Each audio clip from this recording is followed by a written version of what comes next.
So we've just gotten the body back for the prototype Mark 5, and we are in the process of fitting it up. We've got the windshield mounted, working on the doors, basically just building it as we would build it.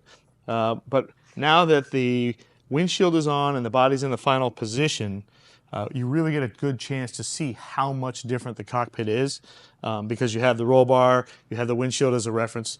So I've asked Mark here to come and demonstrate for us. You're 6'5", is that correct? Okay.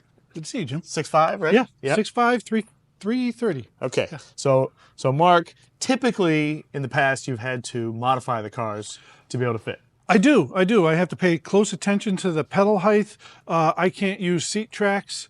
You know, I typically don't use the standard Roadster seat. I have to use the Kirky seats to get me low and far enough back.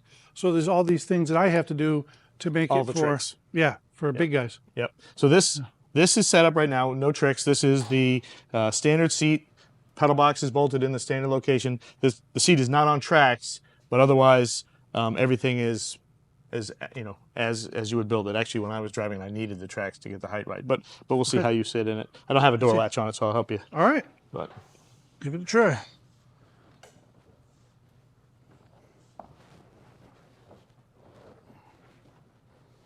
Okay.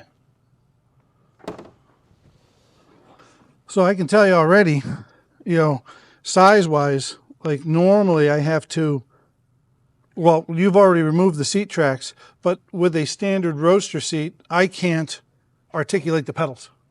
And with this one I can. And we've done no modifications to the pedal height of where it is.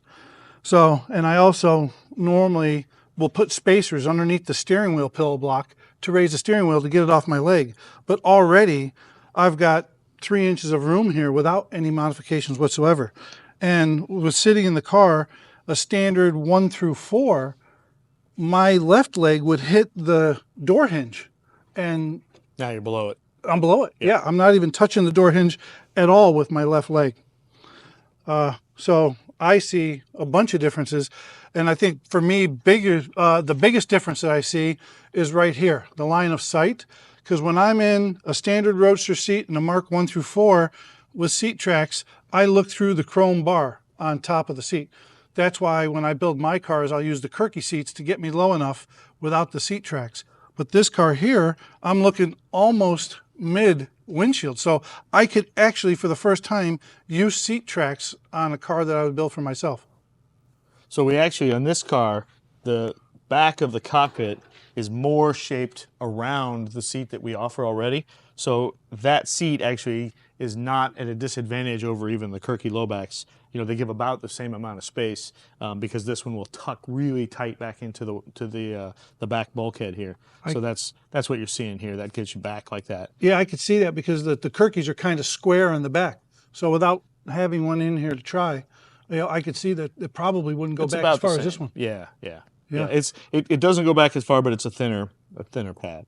Mm-hmm. So yeah, that's basically the one of the really important things I think about the Mark 5 that's going to help, you know, fit a lot of people who couldn't fit in a Mark 4 or who've ever sat in a Mark 3 or 4 and just needed that extra little bit of space. Now you've got it, and maybe even more so, especially if you're tall. I've you're not never looking through the top sat of the so low window. on the Cobra with a seat before. You know, right. You know, normally for me to get this low on the Cobra, I'd just sit on the floor. Yeah, or at least a racing seat.